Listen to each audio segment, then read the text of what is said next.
Muy bien, estamos en esta serie llamada Sal y Luz, que en realidad tiene que ver con las bienaventuranzas. Y quiero dar la bienvenida a aquellos que nos están acompañando, bien sea desde casa, en tu trabajo, en donde estés viéndonos. Gracias por ser parte de Celebration Español.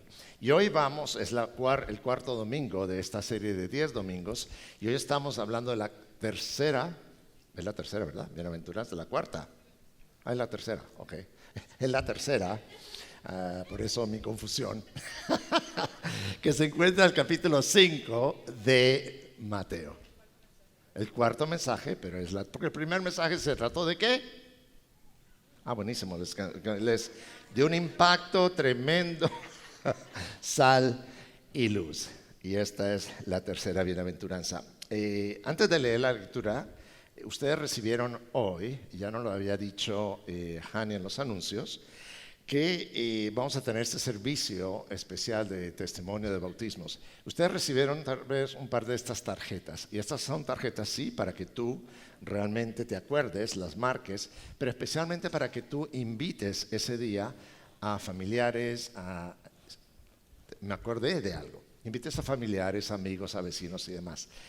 A veces extendemos la invitación a personas que vienen de otra iglesia, ¿ok? Y por supuesto, y es algo muy natural, nuestro deseo es que esa persona, si es su amigo, si es amiga, pues venga y se establezca aquí. Pero les quiero recordar que nuestra filosofía, por lo menos la mía, es que si alguien ya está siendo parte de una iglesia, nuestra invitación, si pueden venir, estar con nosotros un domingo y demás, pero nuestro ánimo es que esa persona realmente establezca raíces en la iglesia donde el Señor lo ha o la ha llamado estar. Es decir, nosotros no tratamos de traer gente de otras iglesias, a menos que la persona en realidad sienta de parte del Espíritu Santo que es tiempo de cambiar o esté buscando una iglesia, y mucho mejor, si no está asistiendo a una iglesia, a esa persona sí, no agresivamente, pero sí con mucho entusiasmo, los vamos a invitar a que hagan parte de.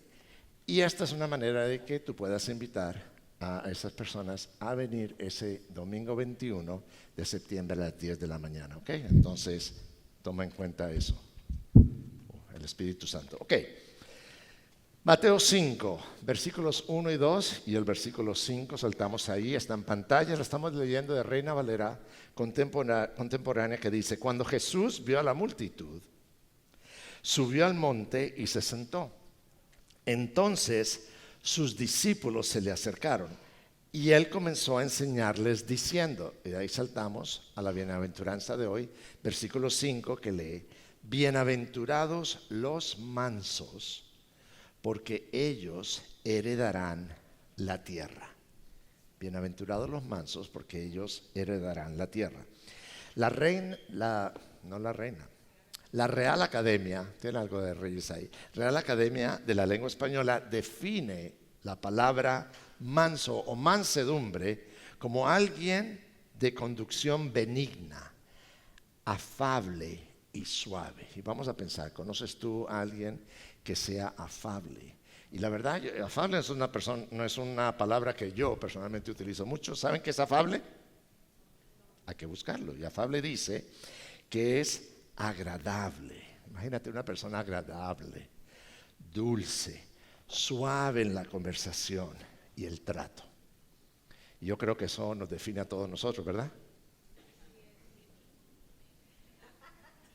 Esos amenes están muy, muy raros. Bueno, santo, digo. Entonces eso de una persona, pero si se habla de un animal, también un animal es manso. Tiene mansedumbre, un animal que no es bravo. Un perrito, un oso, ese no está manso. Dicho de una cosa, si estamos haciendo referencia a una cosa, es algo que es apacible, algo que es sosegado, tranquilo o tranquila.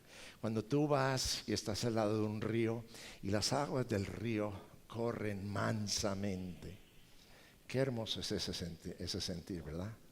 La paz que tú sientes. Eso es mansedumbre, pero para nuestro estudio, la mansedumbre bíblica en el antiguo griego, mansedumbre es, describiendo a una persona, no es realmente una persona que es pasiva, que no hace nada, ni una persona que es fácilmente manipulable, Por el contrario, la idea principal de la palabra manso es tener fuerza, carácter, firmeza, pero control. Y ahí viene un poquito esa tensión. Las dos primeras bienaventuranzas que estudiamos, ¿cuáles eran? La primera, esa era la segunda, la primera. Gracias. Pobre de espíritu, donde entendemos cuál es nuestra condición delante de Dios. Pobre de espíritu. Y la segunda, los que lloran, los que están de luto y demás, también por su condición, son como cuestiones más dirigidas a nuestro interior. ¿Sí? Es lo que nos describe a nosotros. Esta tercera, de ser manso, tiene que ver con nuestra relación con otras personas. Podríamos decir, con el prójimo. Somos mansos, entonces, firmes. Y aquí tengo que decir, mansos es diferente a ser menso. ¿Qué significa menso, a propósito? ¿Alguien puede mirar en la Real Academia de la Lengua Española, en sus teléfonos, qué significa menso? Rapidito. ¿Qué es? Tonto, eso dice la Real Academia. ¿Quién lo busca?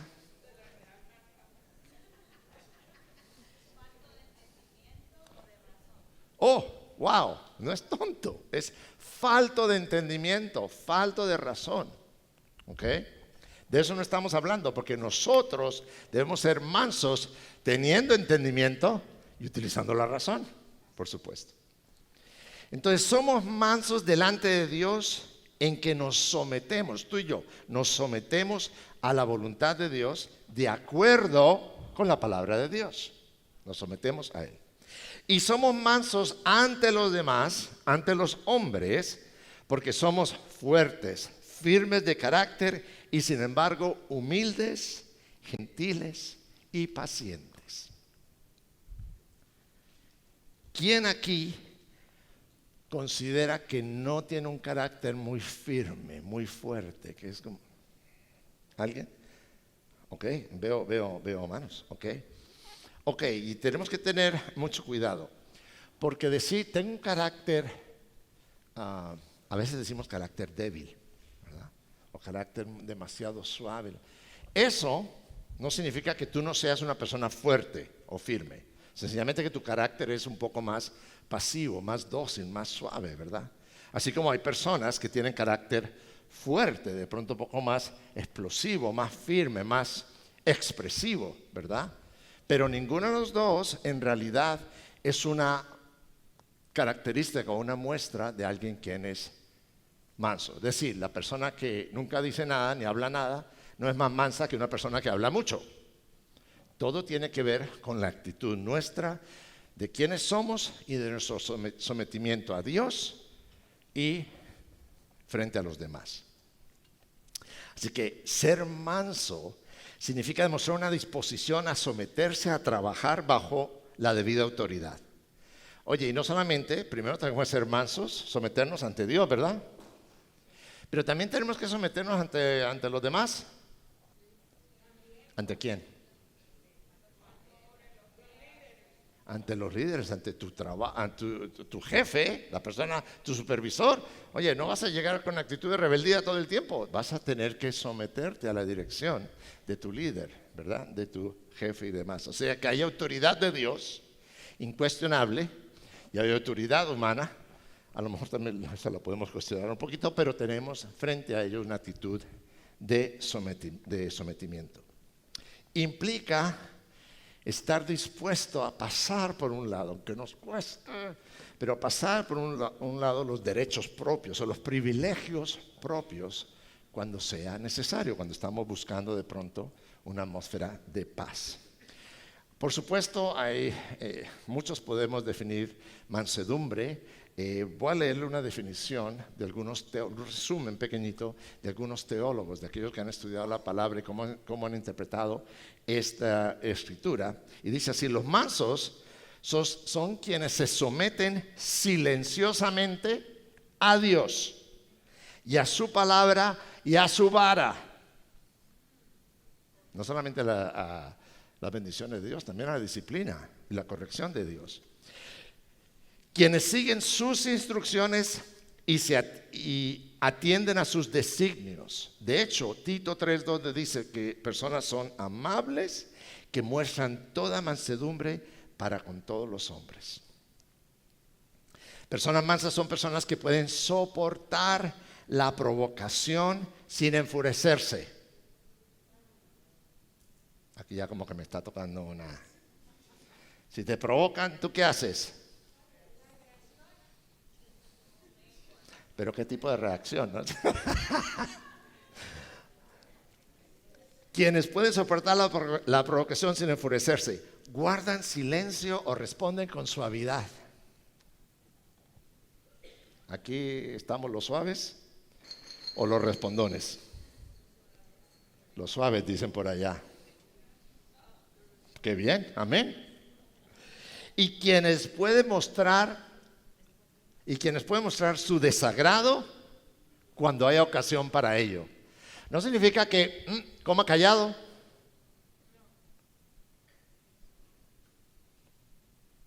Yo aquí lavo mucho la ropa de mi casa y sin permiso de mi hija, pero como no me está viendo, creo, espero. Ella, no sé cuántos años lleva de casado, como 8 o algo así. Y al principio ella se casó con un hombre a quien amo tremendamente. Es un hombre que admiro y le doy gracias a Dios por el esposo de mi hija.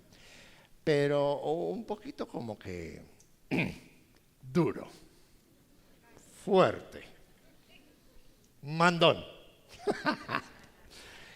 Y por algún motivo mi hija pues era calladita. ¿A quién era? Digo, es bien dicho porque era. Y yo le decía, no. Tú no le puedes pelear de regreso. Pero tú no te puedes quedar callada, tienes que manifestarle, expresarle también tu pensamiento, tus sentimientos, como tú te sientes. Y ahora el pobre hombre, yo no le pasa ni uno. Pero hay que saber, porque también hay que decir, no podemos comer callados.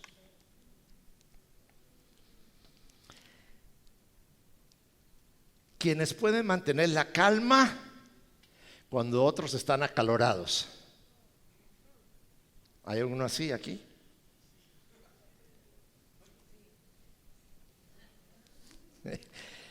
Y con su paciencia mantienen el control de sus propias almas. Ahí. Son los mansos quienes rara vez se irritan. Alguno alguno está irritado. Irritable, gracias. Pero no es que no se irriten, ¿no? Porque pero se apaciguan rápida y fácilmente. Y quienes prefieren perdonar 20 injurias que vengar una, dominando su espíritu. Si no están de acuerdo con todo esto, háblenlo con los teólogos que lo expresaron, porque yo estoy leyendo la opinión de ellos.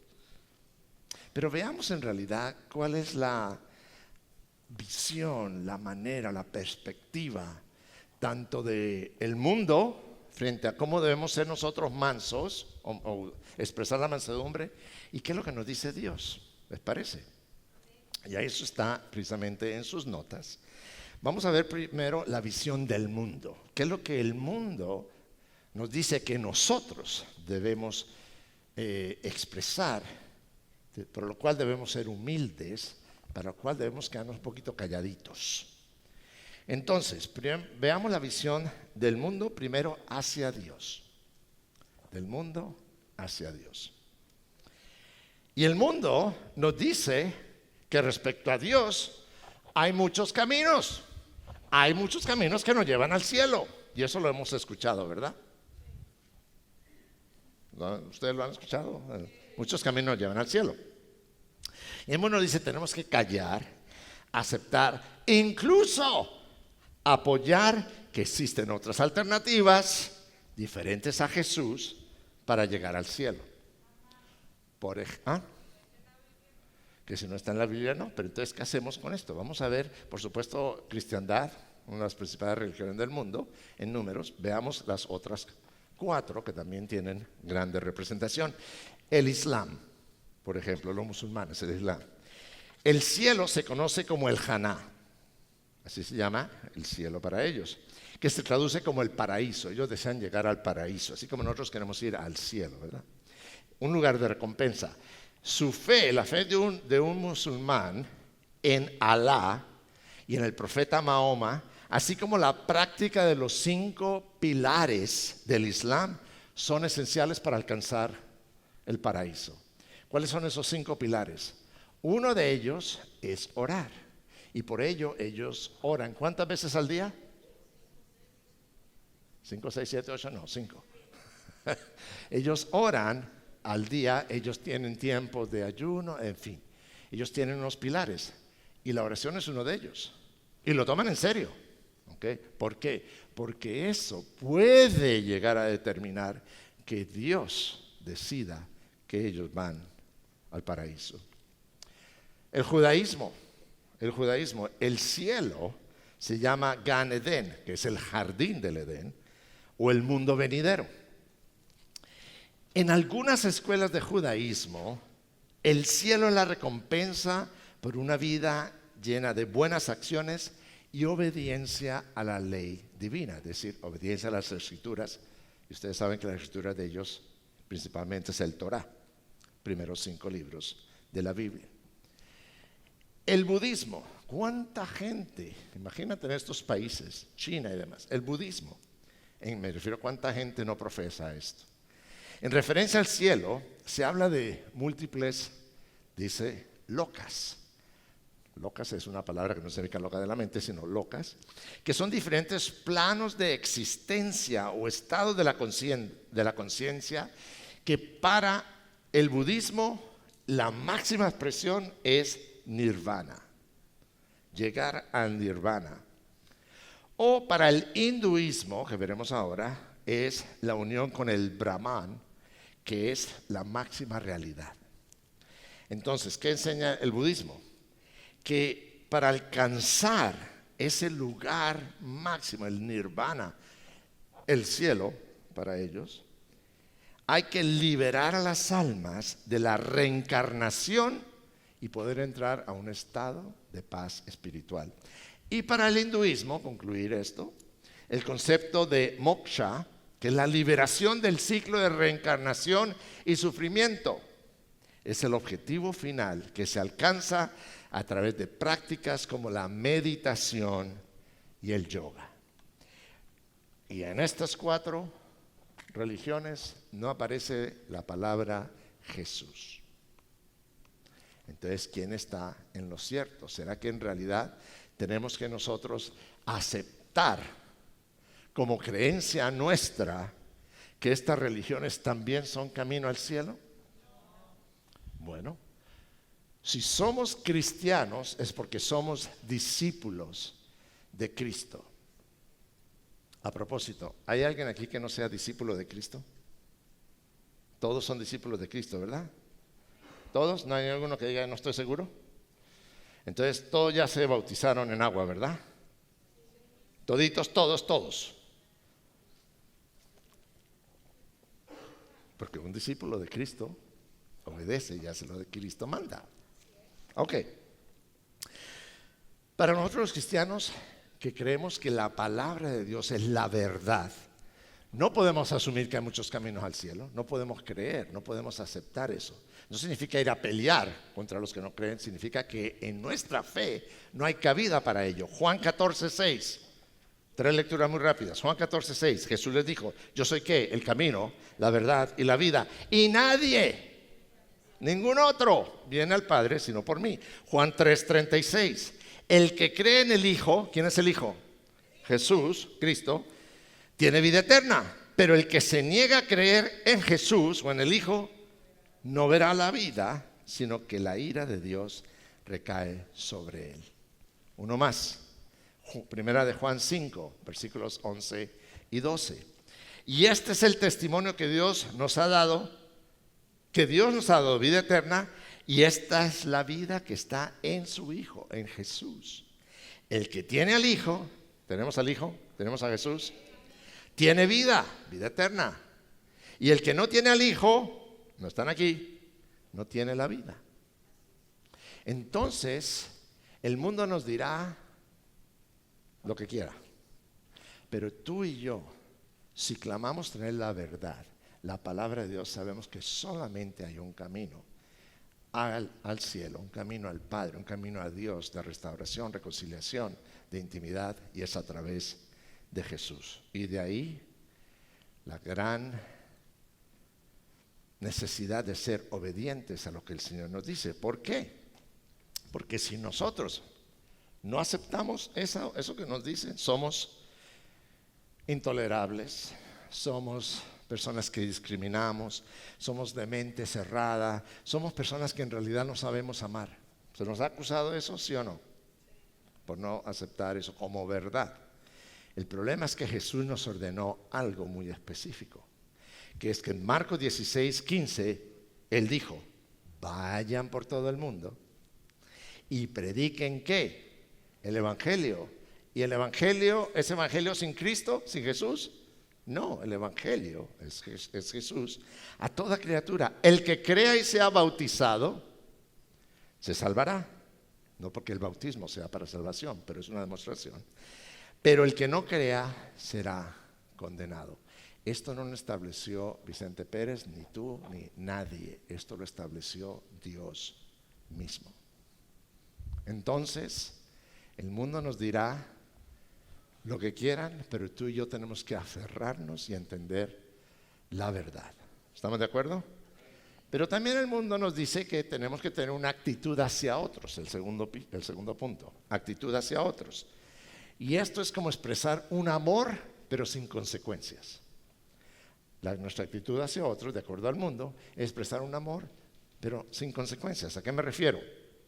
El mundo nos dice, tú tienes que aceptar a todo el mundo y todo el mundo tiene su verdad y tú tienes que aceptar, amar y apoyar esa verdad. Y si yo hoy me creo perro, ámame porque soy perro. Y si yo me creo, no sé, de otro sexo o otro género, ámame porque... Eso nos dice el mundo. ¿Qué nos dice el Señor? Efesios 4, 14 y 15. Voy a leer la Nueva Traducción Viviente. Me estoy saliendo de la Reina Valera Contemporánea. Nueva Traducción Viviente que dice, entonces... ya no seremos inmaduros como los niños. ¿Hay aquí algún niño? Aquí alguien dice, yo soy como niño. Está bien, hay que ser como niños, pero no soy niños. No seremos arrastrados de un lado a otro ni empujados por cualquier corriente de nuevas enseñanzas. Y hay miles y miles de nuevas enseñanzas hoy día, ojo. No nos dejaremos llevar por personas que intenten engañarnos con mentiras tan hábiles que parezcan verdad. Ustedes saben que las mentiras del mundo y las mentiras de Satanás tienen una gran porción de verdad, pero le meten la mentira como ingrediente, lo que daña realmente el valor de verdad. O viceversa. Es una gran mentira, pero le meten un ingrediente de verdad y nosotros tenemos que ser astutos y discernir cuál es la verdad. En cambio, hablaremos la verdad con amor y así creceremos en todo sentido hasta parecernos más y más a Cristo, quien es la cabeza de su cuerpo, que es la iglesia. Hermanos, el amor no oculta la verdad. Sabemos que Dios es amor, ¿verdad?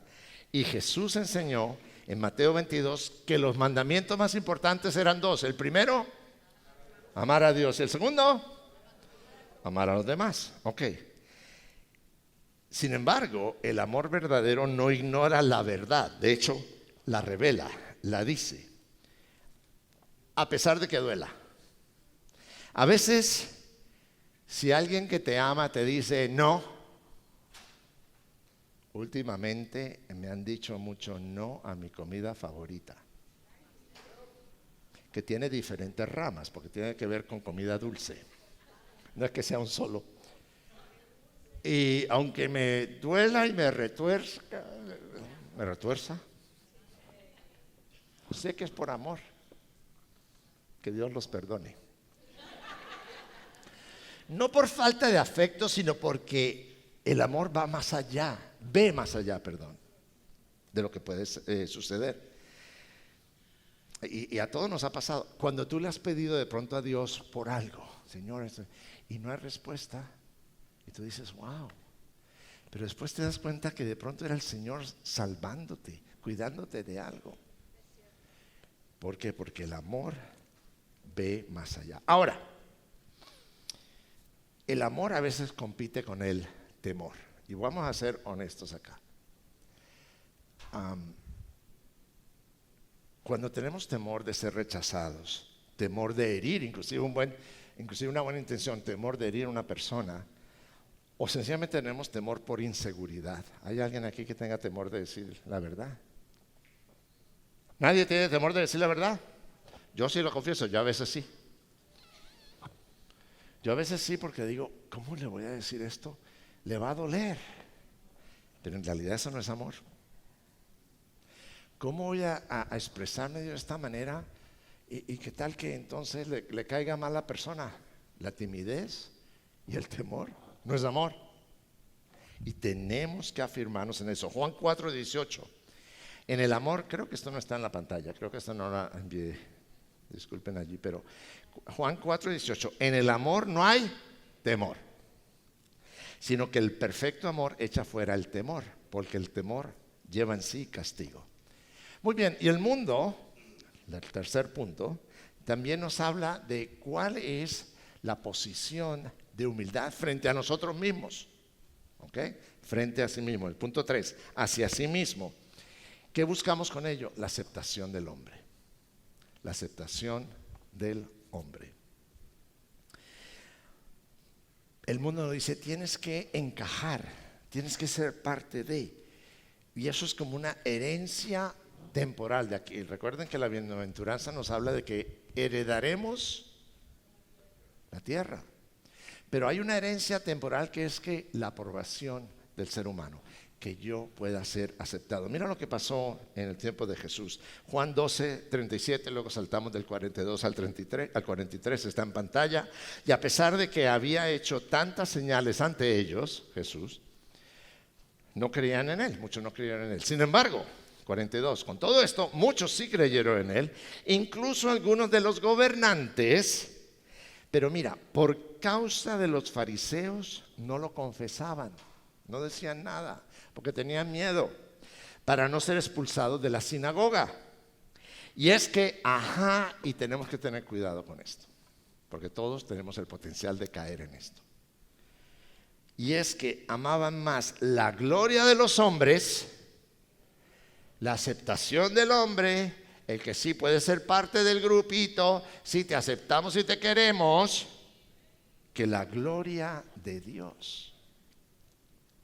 Mira, vamos a ser honestos, muchas de las situaciones de pecado, de problemas que hemos enfrentado, tiene que ver con esto, el tratar de encajar, ¿Quiénes de ustedes, quiénes de nosotros dimos un paso de pecado sencillamente porque queríamos que nos aceptaran o porque sí queremos ser parte de, o de pronto por temor o qué sé yo, por buscar la identidad en otros? ¿Quién aquí, no sé si fumas o no, espero que no, pero si fumaste en tu tiempo, ¿okay? No porque sea pecado, sino porque vas a encontrar al Señor más rápido, pero si tú fumaste, ¿quién aquí empezó a fumar por presión de amigos o de amigas? ¿Ok? Algunos valientes, yo también. Yo fumé en mi vida como un mes, tenía como 20 años y lo hice porque los demás fumaban. Gracias a Dios, pues, por un mes lo hice, no crean que. ¿Quiénes de ustedes, no tienen que confesarlo, entró a las drogas? Bueno, algunos que están confesándolo. Gloria a Dios por su valentía, ¿sí? Entonces, pero vente, pero pruébate esto, fúmate esto, o qué sé yo. Yo, gracias a Dios, no entré en ese aspecto. Tuve los míos, no se preocupen. ¿Quiénes de ustedes empezó una relación, una actividad sexual temprana por presión de los demás? Te acostaste. Bueno, aquí hay otros valientes, ¿verdad? Nadie puede mirar para atrás, todos mirando para arriba. Aquí el único que confiesa soy yo, ¿eh? Así me... Uy, están diciendo que sí. ¿Quién se acostó con otra persona, hombre o mujer, antes de tiempo, por presión? Yo lo hice, presión en la universidad. ¿Quién empezó a ver pornografía porque el grupito de tus amiguitos te presionaba? Y luego tú presionaste a otro, ¿no? Pero inicialmente, ¿cuántas cosas no hemos hecho sencillamente por buscar una entidad, no en Dios, sino en otra persona? Desobediencia a los padres. Eso no se dio así natural, eso empezamos a ver. Nuestra forma de vestir. Entonces ahora voy a mostrar un poquito más. Y eso no solamente las mujeres. No son, bueno, yo no puedo hacer nada en ese respecto. Pero no estoy criticando, pero las cosas que nos ponemos. Tatuajes. Si lo hiciste por convicción, allá ese eres tú. Pero si lo hiciste por presión, mejor cambiemos de tema porque se me están poniendo muy serios. Pero las Escrituras dicen que la verdadera identidad está ¿en quién? En Cristo. Segunda de Corintios 5 nos habla de ser una nueva creación en Cristo. Efesios 2:10 nos declara como obra buena para hacer buenas obras. Romanos 8:1 asegura que ya no hay condenación para los que ¿qué? Están en Cristo, estamos en Cristo. Gálatas 2:20 nos dice que ya no vivimos nosotros, sino es Cristo el que vive en mí, en ti, en nosotros. Nuestra identidad es del Señor. Nuestra identidad viene de Dios Padre, moldeada a través de Jesucristo y activada a través del Espíritu Santo en ti y en mí. Muy bien. La visión del mundo. Mansos. Pero ¿qué nos dice el Señor? ¿Cómo vamos a ser realmente mansos? ¿Cómo vamos a demostrar mansedumbre? Veamos la visión de Dios, la visión de Dios. Primer punto, delante de Dios, ya no es hacia Dios, sino que ahora delante de Dios, nosotros nos sometemos solo ¿a quién? A Dios, nos sometemos solo a Jesús. Primera de Corintios 8:4-6, sabemos que un ídolo no tiene valor alguno en este mundo y que solamente hay ¿cuántos dioses? No hay muchos caminos al cielo, hay uno. No hay muchos dioses, hay uno. ¿Quién es? Dios, en su expresión trinitaria, pero Dios. Y aunque hay algunos que se llaman dioses, hay alguien que se llame Dios aquí. Pero sí hay dioses, ¿verdad? Muchos. Ya hubo un ganador de la lotería. ¿Ah, sí? ¿Ya lo ganaron? ¿Y dónde? Dos. ¿Y de dónde? Texas. No nos ganamos nada. El dinero. Y aunque hay algunos que se llamen dioses, ya sea en el cielo o en la tierra, así como hay muchos dioses y muchos señores, para nosotros, ¿quiénes somos nosotros? ¿Tú y yo? Para nosotros, un solo Dios, hay un solo Dios, el Padre de quien proceden todas las cosas y a quien nosotros pertenecemos, y un solo Señor, Jesucristo, por medio de quien existen todas las cosas. Incluso nosotros mismos nos creemos los chachos del mundo, pero sin Dios no somos nada, ni existiríamos. Mira, Jesús fue un ejemplo, wow. ¿Cuál es, según la palabra, cuál es el hombre más humilde que existió en la tierra? ¿Ah? Moisés. Dice la palabra que Moisés era el hombre más humilde. ¿Y quién dijo eso referente a Moisés? El mismo Moisés que escribió. Pero bueno, que Dios lo juzgue, a lo mejor sí fue. Pero sabemos tú y yo que la humildad de Cristo, del Dios de dioses, del Rey de reyes. ¿Cómo entró Dios como rey a Jerusalén? ¿Montado en qué? En un burrito. Humildad. Pero ¿cómo va a venir Cristo? ¿En el mismo burrito? El burro crece Y ahora es un caballo. Y viene como rey que controla, que domina, que juzga. Y nosotros que somos de Cristo debemos ser como Cristos. Algunas veces tenemos que montarnos en el burrito. Cuidado que montarnos en el caballo, cuidado, hay peligro. Sale por ahí el orgullo y entonces. Pero algunas veces tenemos que montarnos en el caballo y ser justos. Y nadie dice amén, seguimos. Gracias, amén, rogados los amenes de aquí. Punto 2. Si una cosa es delante de Dios, delante de los demás, delante de otros, tenemos, según la palabra, que tener un carácter firme. Hablábamos antes de un carácter firme, pero controlado. Carácter firme y controlado. La Biblia nos enseña que hay que controlar el carácter y ejercer autocontrol. Y eso es señal de sabiduría y madurez espiritual. Estamos aquí frente a un poco de maduros. De maduros, eso no, muy raro, ¿no? Hay un solo maduro y están líos. Estamos aquí frente a maduros espirituales, gente madura espiritualmente. Entonces tenemos que tener autocontrol.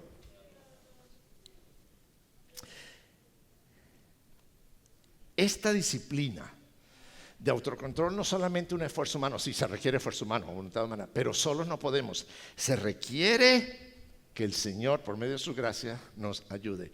Por eso hablamos del fruto del Espíritu Santo. Un fruto, muchas expresiones. Gálatas 5, 22, 23. El fruto del Espíritu Santo es ¿qué? ¿Aquí estamos llenos de amor? Ahí como que no, dicen por ahí. Entonces, llenémonos. ¿Hay gozo? Y no solamente el gozo en mi alma. No, hay que tener gozo de verdad. Paz. A veces. Oye, estamos como... Este fruto tiene que... Ok. Paciencia. O sea, somos los de a veces. ¿Qué pasó? Benignidad. ¿Qué es benignidad? Benignidad es afabilidad. ¿Qué significa eso? Lo que dijimos antes. Suave, dulce. Bondad. Fe. Mansedumbre. Y templanza. ¿Qué es la templanza? ¿Ah? Bueno, está bueno. Moderar los apetitos, los deseos y el uso excesivo de los sentidos. ¿Por qué hay que comer un solo pan cuando uno puede comer 5? Porque hay que moderarse, hay que tener templanza. Ya a mi edad estoy aprendiendo eso. Habla papá, sí, que me hable papá. Las escrituras enfatizan que la falta de autocontrol nos deja vulnerables. Dice de hecho la escritura que es como una ciudad sin murallas. Nos deja expuestos cuando no tenemos autocontrol. La Biblia también aborda el autocontrol en varios aspectos de la vida. Déjenme nombrarles 3, porque estamos contra el tiempo. Primero, controlar el temperamento. ¿Cómo está nuestro temperamento? Maravilloso, hay que ser controlado. Gloria a Dios. No sé qué significa eso, si está muy bien o está muy mal. Pasajes como Santiago 1, 19, 20 y Proverbios 29 nos aconseja que seamos ¿qué? Rápidos a enfurecernos, lentos para la ira. Efesios 4, 26, cuando dice, y cuando te sale la ira, no peques. Controlar el temperamento, qué difícil es. Ese condenado no quiere morir. El temperamento.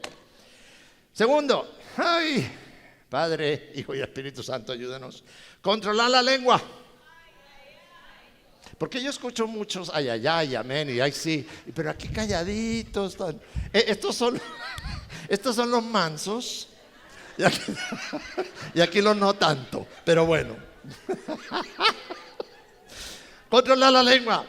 Proverbios destaca el poder de la lengua, señalando que cuidar la boca preserva la vida. Salmo 141, 3. De hecho, es una versión que dice, Señor, ayúdame con esta. Aquel que recurre al chisme, ahí sí pueden decir amén, caray, o a juzgar a los demás, Eso no es una posición de mansedumbre, por el contrario, es una posición de orgullo, y orgullo del feo. Y tercero, controlar los deseos del mundo. Con los demás tenemos que... Porque la Biblia usa la analogía de un deportista que llega y termina su carrera, y eso es algo temporal, pero una analogía para decir que nosotros también estamos en una carrera que tiene consecuencias eternas, no que nos den el premio, ganaste, o que cortemos la cinta, no, eternamente vamos a llegar. Además, Romanos 12 nos habla de la transformación mediante ¿qué? Renovación de la mente, transformación de la mente, ¿ok? Tito 2 afirma que la gracia de Dios es la que nos capacita para renunciar al pecado y a las pasiones mundanas. Y por último, así como veíamos, delante de Dios, delante de los demás, ¿cómo es delante de nosotros mismos? ¿Cómo es esta mansedumbre delante de nosotros mismos? Bueno, delante de sí mismo, ¿estamos buscando la aprobación del hombre? No, buscamos la aprobación de Dios. Así es como recibimos esa herencia que no es temporal, no es de aceptación, no es que ay, me caes bien y mañana no te hablo. No, es la aprobación donde heredaremos. ¿Qué vamos a heredar? ¿Cuál es la promesa? ¿Se les olvidó ya? Gracias. Gálatas 1:10. ¿Busco acaso el favor de la gente? ¿Quién hablaba ahí? ¿Busco acaso el favor de la gente o el favor de Dios? ¿O trato acaso de agradar a la gente? Esta es una buena pregunta para nosotros, mis hermanos, ¿verdad? Es una buena pregunta para mí. ¿Busco el favor de la gente o el favor de Dios? ¿Trato de agradar a la gente? Si todavía buscara yo agradar a la gente, no sería siervo de Cristo. ¿Tú entiendes lo que está diciendo Pablo? Que si tú y yo ponemos prioridad a agradarle al mundo, a la gente, a los demás, por encima de Dios, ¿no somos qué? ¿No somos de Cristo? Estamos jugando a no sé a qué. Primera de Tesalonicenses 2:4. No buscamos agradar a los hombres. No significa que detestamos y tratamos mal. No. Vivimos en comunidad, pero no buscamos de agradar a los hombres, sino a Dios, quien es quien examina nuestro corazón.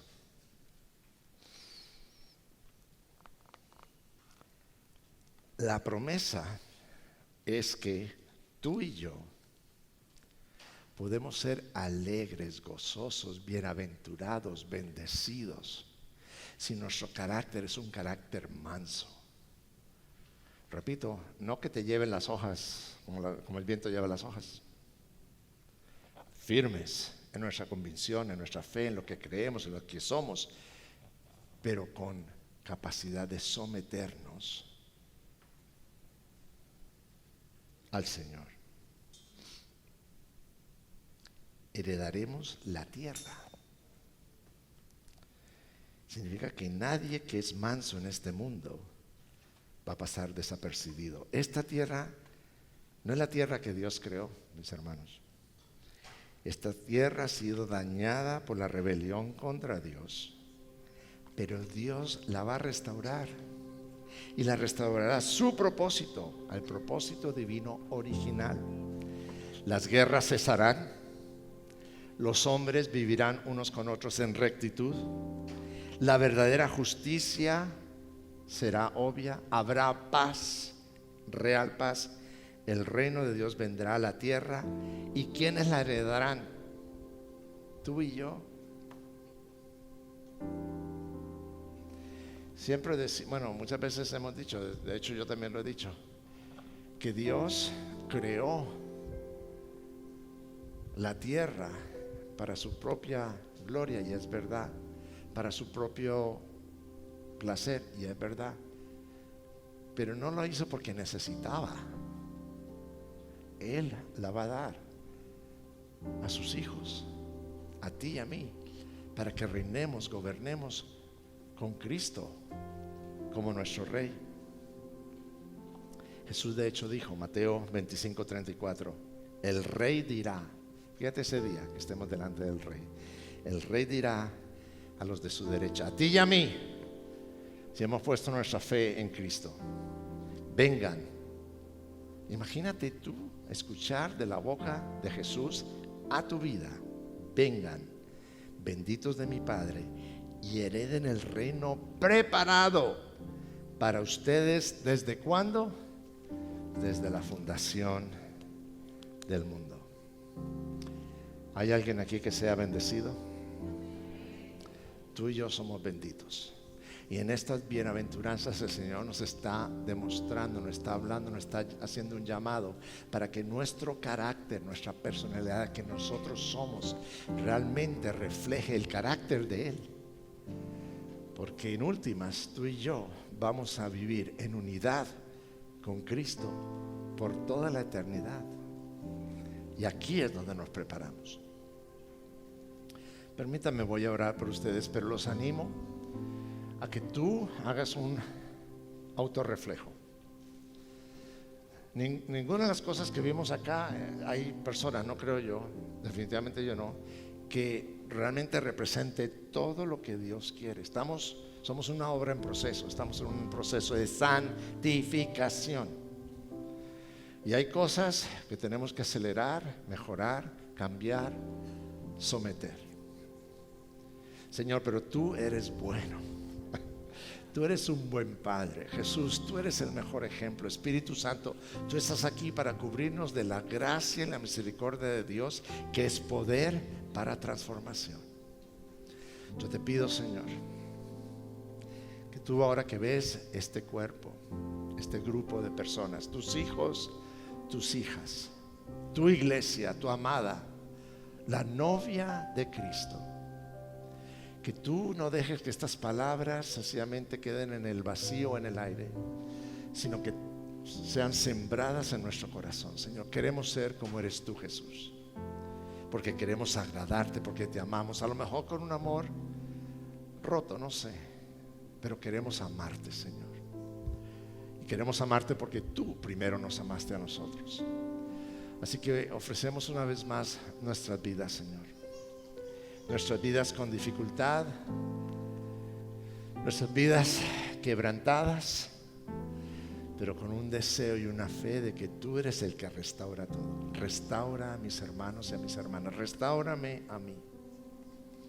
Señor, haznos con un corazón manso, firmes en ti, conscientes de quiénes somos y conscientes de quién tú eres, pero mansedumbre que sea nuestro apellido, nuestra manera de conducirnos ante ti primero y ante los demás. Y si recibimos el cielo y la tierra como recompensa, no porque deseemos tener más, sino porque deseamos tenerte a ti, Señor. Y ese es el camino que tú has establecido. Así que yo te pido que tú bendigas a cada uno de ellos y los que nos están mirando. Bendícelos, Señor, con la bendición que viene de ti, Padre, del Hijo y del Espíritu Santo. Que tu rostro, Señor, resplandezca en el rostro de cada uno de ellos, no solamente en este momento, sino en nuestra salida y nuestro continuar en el mundo. Y que la paz del Señor, que sobrepasa todo entendimiento, esté sobre tu vida, la vida de tus seres queridos, de tus amigos. En el nombre de Jesús. Amén, iglesia. Lo vamos a lograr. Con Cristo lo vamos a lograr. Que Dios los bendiga y nos vemos esta semana. Adiós, adiós.